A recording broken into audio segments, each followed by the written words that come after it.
The courtroom was silent, the kind of silence that feels heavy, like the air itself is holding its breath.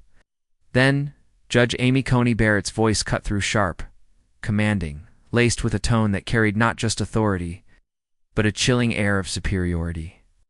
She leaned forward, eyes narrowed, and interrupted Jasmine Crockett mid-sentence. "Counselor, you will remember your place in this court. It wasn't just a judicial reminder, it was a dismissal, a gavel strike without the wood, a move designed to clip wings before they could even spread, and for a moment, you could feel the weight of power pressing down decades of tradition, hierarchy, and privilege, all condensed into one cutting remark. The cameras caught it.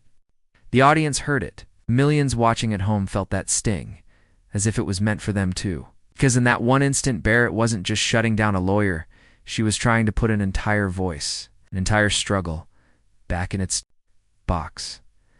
The narrator's voice breaks the tension, almost like a whisper to the viewer. This was more than an interruption. This was a gavel meant to silence. But instead, it sparked a storm. And there she stood, Jasmine Crockett, not flinching, not retreating. Her eyes didn't dart downward the way so many had been forced to when confronted with that kind of authority. No, Crockett held her ground. You could see it, the resolve that comes not from titles or robes, but from lived battles, from communities carried on her back, from truths too heavy to be buried. The camera pans between the two women, Barrett cloaked in the confidence of her bench, Crockett steady in her conviction. It was a clash of world's privilege versus perseverance, condescension versus courage, and then, just when the room expected Crockett to bow, to retreat, to swallow her words in deference, she didn't. She inhaled her silence more powerful than any rebuttal. You could feel the moment crackling, alive with the sense that history was bending right there. The air inside that courtroom was electric, though no one dared to move. Even the rustle of papers stopped, as if every spectator understood they were witnessing more than routine judicial procedure. Judge Amy Coney Barrett wasn't just wearing a robe that day, she was draped in decades of institutional power, a system built to favor those who already held the upper hand. Every syllable she spoke carried the weight of a gavel designed to remind people of their place. But across from her stood Jasmine Crockett, and Crockett was no ordinary attorney. She was carrying the voices of everyday Americans, the ones who had been told for generations to sit down, to wait their turn, to accept less. To her, this trial wasn't a matter of technicalities or motions. It was a battleground for dignity, for truth, for the principle that even the most polished halls of justice must answer to the people. The audience inside the courtroom felt it. Some leaned forward in their seats, clutching armrests as if bracing for impact. Others lowered their gaze, not wanting to draw the eye of authority, but unable to look away. Reporters scribbled furiously, aware that whatever happened here would shape not just headlines, but national conversations. And outside, the story was already simmering. A line of cameras waited at the courthouse steps, news anchors filling airtime with speculation, clips replayed in slow motion.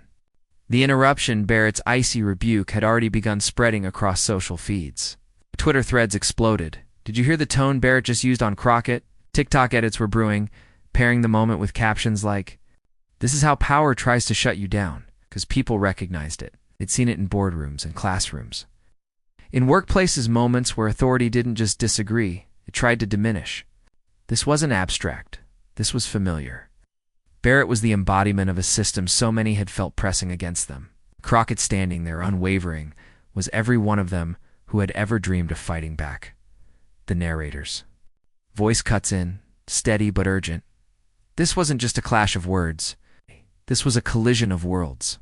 For Barrett, the robe was a shield, a crown, a centuries-old assurance that when she spoke, others would bend. For Crockett, her shield was different. It was truth, lived experience, the raw courage of someone who had nothing left to lose but her voice. And in that courtroom, those shields were colliding. Every second stretched. The air felt like it might crack under the tension. Even Barrett, for all her control, seemed aware that her authority wasn't landing the way it should. There was something about Crockett's silence, about her refusal to shrink. That unsettled the balance of power. Outside the courthouse, media vans buzzed with live feeds. Inside newsrooms across the country, producers barked at their teams. Keep the Crockett-Barrett clip up front. This is the story. And in living rooms, on phones, on laptops, millions of viewers leaned closer to their screens, and they could feel that something bigger was coming. Because here's the truth. Courtroom. Drama rarely escapes the four walls it happens in. But this one? This one was different. This wasn't just legal theater. This was about to spill into headlines, dinner table debates, and history books. Amy Coney Barrett did not stumble into power. She was groomed for it. From the very beginning, her path was paved by elite institutions and the networks that protect them. Polished at Notre Dame, elevated through conservative legal circles, she rose quickly, not just because of intellect, but because she embodied the image her backers wanted. A mother of 7, devout, disciplined, framed as the perfect face for family values. To her supporters, she was proof that their ideology could wear a smile, pearl necklace, and still wield a hammer strong enough to remake the nation. But reputations are like mirrors. They show what people want to see, not what lies beneath. Barrett's mirror reflected faith and tradition, but her record told a different story. Time and again, her rulings cut against the grain of those very family values she claimed to uphold. Workers fighting for fair treatment? Denied. Women demanding autonomy over their own bodies? Silenced. Immigrants seeking refuge? Shut out. Her decisions carried the same cold precision each time. The law bent to power, and those without it were left stranded. And yet, through it all, Barrett perfected the art of quiet dismissal. She rarely raised her voice. She didn't need to. Authority was stitched into every word, every pause, every slight downturn of her gaze when she looked over her glasses. Critics who challenged her found themselves smothered not with rage, but with the suffocating weight of indifference. In her courtroom, opposition wasn't debated, it was diminished. That was Barrett's brand, benevolent control. She carried herself as though every objection was a child's tantrum, every plea for justice, a misunderstanding to be corrected. Law clerks, litigants, even journalists learned that when Barrett dismissed you, it was final. She had built a reputation for silencing not through force, but through a polished, unshakable condescension. Still, cracks in the image were hard to hide. How could someone so devoted to family support rulings that ripped families apart? How could a woman who championed religious liberty so often deny others the freedom to live their own truths? The contradictions didn't bother her followers. They explained them away as legal nuance. But to those paying attention, it was clear her values weren't universal. They were selective, wielded only when they reinforced her power. And in Crockett, Barrett saw the kind of voice she had spent her career brushing aside. Black woman, outspoken, unafraid, carrying the fire of communities long told they didn't belong in these chambers. To Barrett, Crockett wasn't just another attorney, she was a disruption. A challenge to the very hierarchy Barrett's career had been built upon. This is why the confrontation mattered. Because when Barrett leaned forward that day, interrupting, sharply, her tone dripping with superiority, it wasn't an isolated moment. It was the culmination of years spent perfecting the art of shutting people down. She wasn't just correcting a legal argument. She was rehearsing the same performance she had given her entire career. I hold the power. You do not. The narrator's voice grows sharper here, but arrogance always creates blind spots. For all her brilliance, Barrett never considered that. The very tools she used to silence others could become her undoing. Every time she dismissed a critic, every time she cloaked exclusion in the language of law, she planted seeds of resistance. Seeds that had now taken root in Jasmine Crockett. Barrett believed her authority was untouchable, her image unassailable. What she didn't see, what she couldn't see, was that Crockett wasn't just one woman in a courtroom. She was a conduit for millions who had grown tired of being dismissed, diminished, told to wait their turn. And when those voices converge, no robe, no gavel, no title is strong enough to contain them.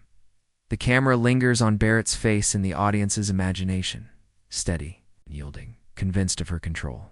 But the narrator's words slice through that certainty, drawing the line between perception and truth. Jasmine Crockett's story does not begin in marble halls or cloistered libraries of the elite. It begins in the grit of everyday life, the kind of world where bills come due before dreams do, where dignity has to be defended in the face of dismissal. She was not groomed for power. She clawed her way toward it, raised with modest means, and surrounded by the constant reminder that justice was too often a privilege, not a guarantee. Crockett carried into adulthood a sharp awareness of what most Americans endure, but the powerful rarely notice.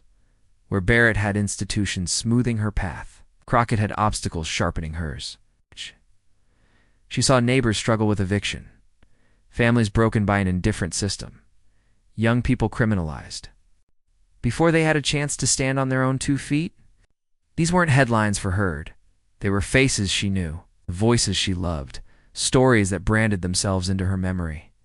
And so when she chose law, it wasn't about prestige, it was about protection. She became a lawyer not to join the ranks of the powerful, but to shield the powerless from being crushed under them. Her courtroom presence reflected this purpose. Crockett wasn't polished to the point of sterility. She was raw, fiery, and unfiltered. But underneath every sharp edge was something Barrett's resume could never replicate: empathy.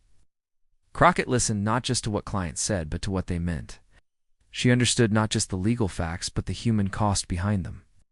That empathy wasn't weakness, it was fuel. It gave her a stamina and moral clarity that made her a force in rooms where others wilted under pressure. That's how she earned her reputation. Fiery, yes, but dignified. She could cut through pretense with a single line, but she never reduced herself to cruelty. While Barrett wielded dismissal like a scalpel, Crockett wielded truth like a torch, illuminating what others tried to obscure. In every battle, she reminded those listening that the law is not an abstraction. It is a promise, and when that promise is broken, real people bleed. The contrast could not have been starker. Barrett stood as the emblem of elitism, fortified by networks of privilege, certain that authority was her birthright. Crockett stood as the emblem of struggle, shaped by scars, carrying her community's voice into rooms designed to silence it. Barrett had climbed by aligning with power. Crockett had risen by challenging it. And that challenge was never easy.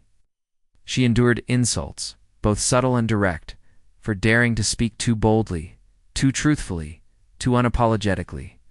She knew what it meant to be told, in words and in silence, that she didn't belong. Yet every dismissal only steeled her. Crockett had been underestimated her entire life, and she learned to use that underestimation as leverage. If they thought she was too loud, she made herself heard. If they thought she was too brash, she spoke with even more precision. Her very presence became defiance. The audience watching her that day wasn't just seeing an attorney, they were seeing the accumulation of battles fought long before the trial began. They were seeing a woman who carried the weight of generations, who had been told to sit down and stay quiet, and refused. Her story wasn't about her alone. It was about every teacher shortchanged by a system that claimed to value education. Every worker denied fair wages. Every family separated by a ruling handed down in the name of order. Every voice silenced by institutions that told them their pain wasn't relevant. Crockett wasn't just fighting this case, she was fighting for the principle that justice must be more than rhetoric. It must be real, felt, lived, and shared. And that's what made her dangerous to someone like Barrett. Empathy is unpredictable, doesn't follow scripts or respect hierarchies. It cuts through the performance of authority and reveals its hollowness. Barrett could rehearse power. Crockett embodied purpose. So when the confrontation came, when Barrett tried to wield her polished authority like a weapon, Crockett didn't flinch. She had seen worse, survived worse, spoken against worse. In Barrett's sharp interruptions, she heard echoes of every time someone told her she wasn't enough, every time someone tried to remind her of her place. But Crockett had long since stopped asking for permission to exist. Her memory became her armor. Every injustice she had witnessed became her shield. Every community she had defended became her foundation. This wasn't a duel of equals on paper but in spirit. Crockett carried an army. Asterisk, the courtroom air thickened as Judge Amy Coney Barrett leaned forward. Her tone sharpened to a blade's edge. Each question she fired wasn't just inquiry. It was an assault, cloaked in judicial authority, meant to box Jasmine Crockett into a corner. Ow. The gavel's echo still lingered from earlier, a reminder of who held the institutional power in that room. Yet Crockett, seated with a steady posture, did not flinch. She didn't raise her voice, didn't scramble to keep up with Barrett's barrage. Instead, she let the silence breathe, her pauses deliberate, her restraint cutting deeper than any shouted rebuttal could. Barrett's words grew harsher, her interruptions more forceful. She smirked between lines, clearly convinced she was unraveling Crockett before the entire nation. Answer the question directly, she demanded, her voice dripping with superiority, as if to say that Crockett's presence was a disruption rather than a defense.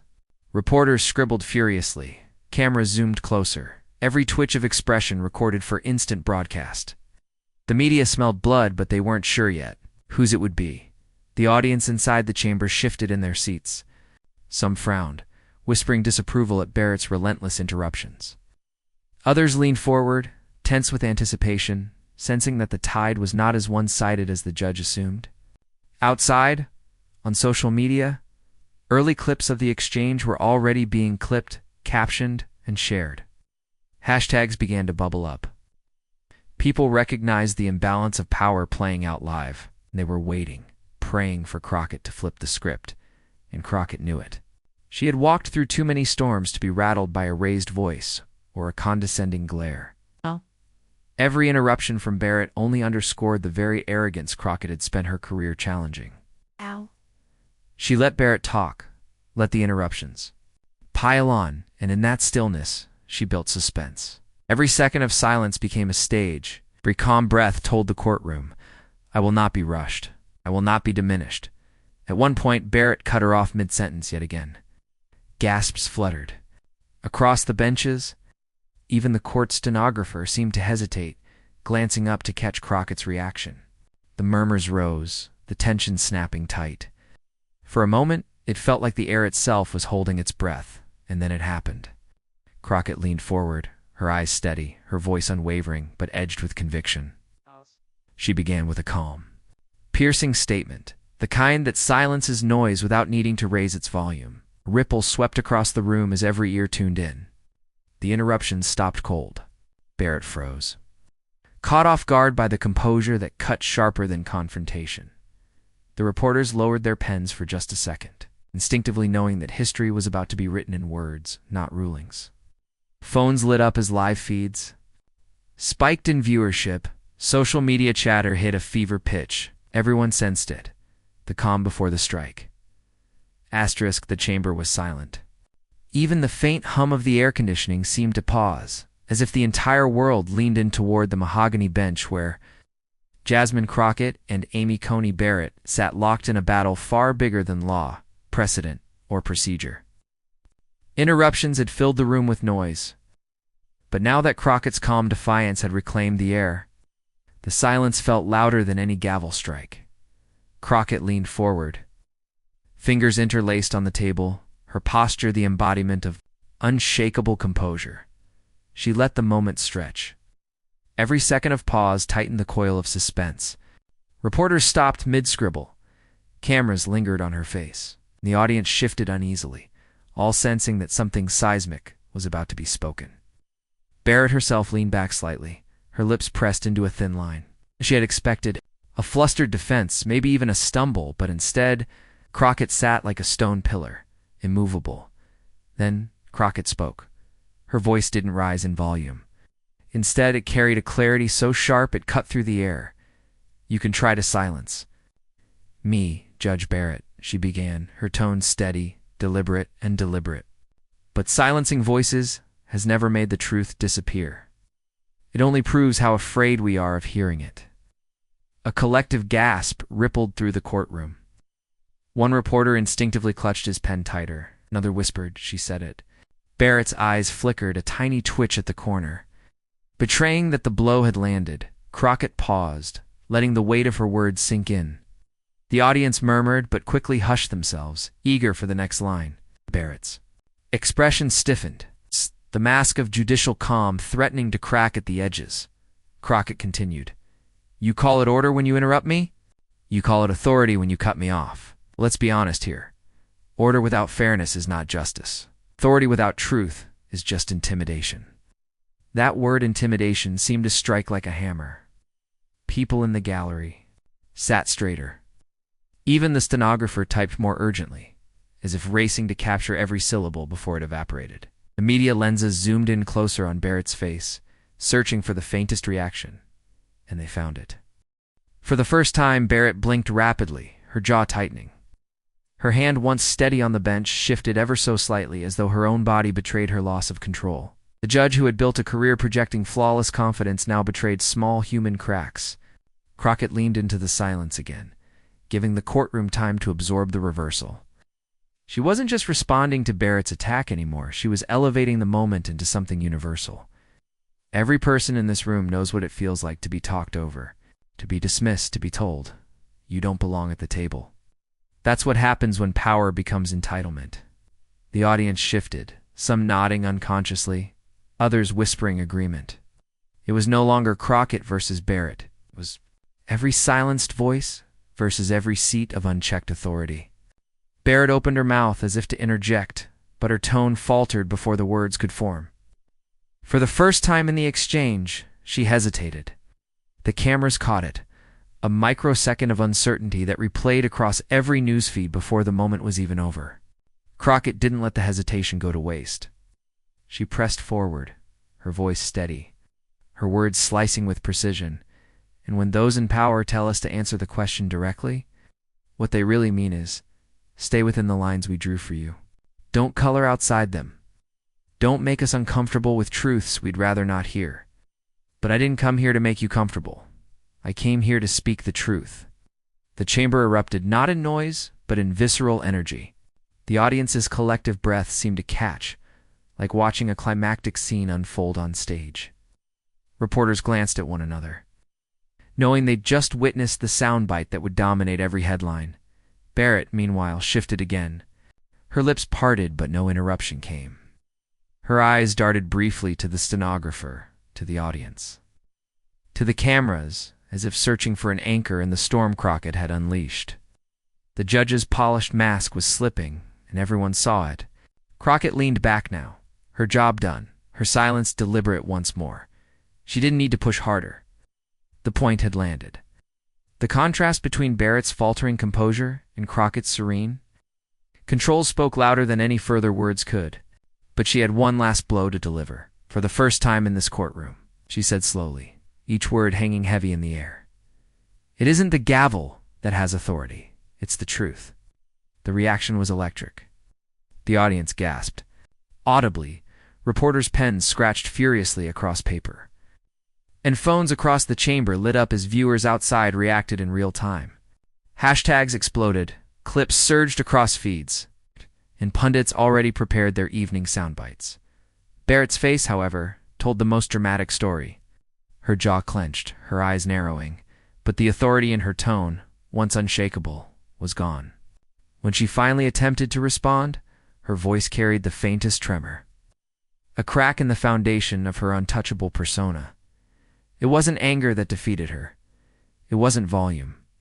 It was the unbearable weight of truth, delivered with the precision of someone who had lived it, fought for it, and refused to let it be buried. And in that moment, Jasmine Crockett didn't just win an argument. She shifted the balance of power in the room, flipping the trial upside down, leaving even the most skeptical onlookers stunned. For once, the gavel was silent, and the truth was louder than ever. The courtroom was still vibrating with the echo of Crockett's words when the first ripple hit. A faint murmur swept across the benches, whispers turning into audible gasps. Reporters already thumbing furiously at their phones. It was as if the air itself had shifted, heavy with the sense that something historic had just unfolded. Barrett sat frozen in her chair, her authority intact on paper, but visibly fractured in spirit. All around her, the silence wasn't reverence. It was judgment. Outside the courtroom, the digital world was already on fire. Within minutes, Twitter lit up. Hashtag Crockett Truth, hashtag mic drop moment, and hashtag truth over power climbing into the trending charts. Journalists posted shaky zoomed-in videos captured from the gallery, Barrett's face tightening, Crockett's voice steady and unwavering. The line that silenced the gavel reverberating again and again in captioned clips, commentators scrambled to interpret it. Progressive news anchors hailed it as a turning point. What we witnessed wasn't just a legal rebuttal, it was a cultural reckoning. Conservative pundits, clearly rattled, tried to dismiss it as grandstanding, yet even in their dismissal lay a grudging acknowledgement. Crockett had seized the narrative. Supporters flooded the feeds with their own declarations. Finally, someone stood up to her. This is how you fight arrogance, not by shouting louder, but by standing taller. And perhaps most telling of all were the critics, the ones who had long accused Crockett of being too fiery, too confrontational. They now admitted, sometimes begrudgingly, even Barrett had no comeback. The viral explosion carried Crockett far beyond the courtroom. Late-night comedians worked it into monologues, parodying Barrett's stunned silence, while talk show hosts praised Crockett's composure. Politicians weighed in, some opportunistically, others with genuine admiration, recognizing that what she represented in that moment was bigger than party lines. It was a defense of dignity in the face of condescension. For everyday people, watching from living rooms, buses, and phones tucked under work desks, the moment became a rallying cry. Immigrants who had felt dismissed, workers who had been talked over in boardrooms, students silenced in classrooms, all saw themselves reflected in Crockett's poise. The hashtags weren't just trending, they were personal testaments. She spoke for me. That's exactly how I've felt my whole life, but never had the words. Even in unexpected corners, Crockett's defiance sparked conversation. Online communities debated what leadership should look like in an era of arrogance and division. Some argued this was theater. Others insisted it was substance. But none could deny the magnetism of the moment. Barrett had meant to diminish Crockett, but in doing so, had handed her a platform larger than any gavel could command, and so Crockett, once just another participant in a trial, became the headline. Her words looped endlessly on news tickers. Her calm expression was screenshotted and shared like an emblem. She had gone from guest to giant, not by seeking the spotlight, but by refusing to bow to its glare. Yet for all the noise, for all the viral energy, Crockett herself wasn't swept away by it. In the middle of the whirlwind, she understood something deeper. This wasn't about the clicks, the hashtags, or the applause. This was about reframing the very battle itself, because Crockett knew that moments go viral, but principles endure.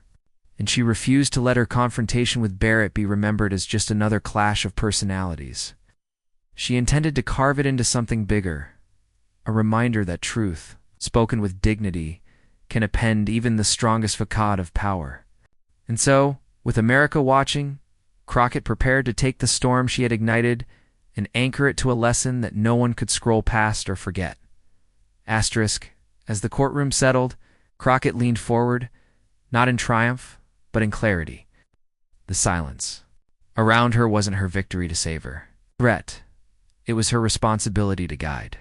She didn't want anyone to mistake what had just happened as a personal duel between herself and Barrett. It wasn't about scoring points or humiliating an opponent. It was about truth, raw, unshakable, necessary truth. Her voice carried a measured weight, the kind that forces listeners to straighten their backs. "Let me be clear," she said, her tone deliberate. "This was never about silencing Judge Barrett. This was about reminding all of us that arrogance crumbles when faced with honesty. It wasn't me who stood taller today. It was the truth." The room held still, every eye locked on her. She continued, each phrase delivered like a stone placed on solid ground. Leadership isn't about intimidation. It's about integrity. It isn't about who can speak the loudest, but who can speak with the most courage. Real power is never in the gavel, or in the title, or in the robe. Real power is in standing by what's right, even when it's not easy, even when you're mocked for it. Gasps and murmurs echoed as her words rippled through the chamber. She wasn't chastising Barrett anymore. She was holding up a mirror for everyone. Dignity over arrogance. Courage over mockery. Truth over pretense. Crockett wasn't simply closing an argument. She was etching a universal principle into the moment, making sure it lived beyond the trial. She paused, scanning the spectators, the reporters, even Barrett herself, whose eyes now revealed not fury, but unease, as if she too recognized the weight of what was unfolding. "What happened here today," Crockett said softly, "isn't just a courtroom exchange. It's a reminder for all of us. Calm truth can topple even the loudest arrogance." The emotional crescendo struck deep. People weren't just listening anymore, they were feeling. Spectators nodded subtly, their expressions reflecting something beyond approval recognition. Journalists, usually detached, found themselves caught in the current of conviction. It wasn't rhetoric, it was resonance. For Crockett, this wasn't the climax of her rebuttal, it was the beginning of her legacy. She turned what could have been remembered as a clash into a compass. She transformed a moment of confrontation into a lesson of empowerment. And the takeaway was clear. You don't need a gavel, title, or even a platform to stand up to injustice. What you need is composure, courage, and conviction. Truth doesn't always roar. Sometimes it whispers, and in its calmest form, it can be deafening. As Crockett's words settled, something remarkable happened. The audience didn't erupt in applause. Instead, they sat in contemplative silence, absorbing the gravity of what had been said. It was the silence of transformation, the kind that reshapes how people see themselves and how they will act. When faced with arrogance in their own lives, Barrett, once the unquestioned authority in the room, now seemed diminished, not by humiliation, but by the undeniable reminder that her authority meant little if it wasn't tethered to truth. Her robe, her gavel, her title, all the trappings of power suddenly appeared fragile.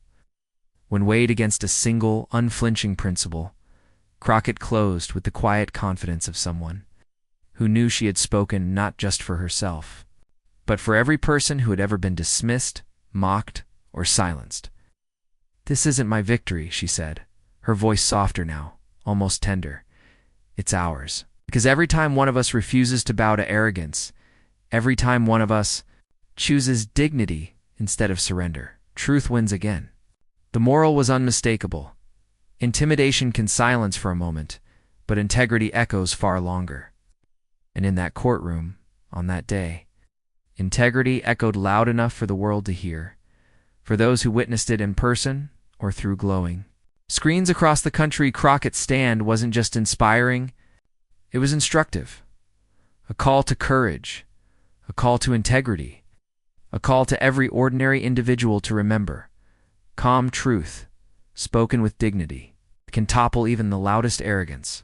Asterisk. And so, the trial that many thought would end with Barrett towering over her opponents concluded with something entirely different, a reminder that arrogance collapses in the face of calm, unshakable truth. Crockett didn't flip the courtroom by shouting louder or striking harder. She flipped it by standing taller in dignity, by wielding truth as her only weapon. That's the heart of this story.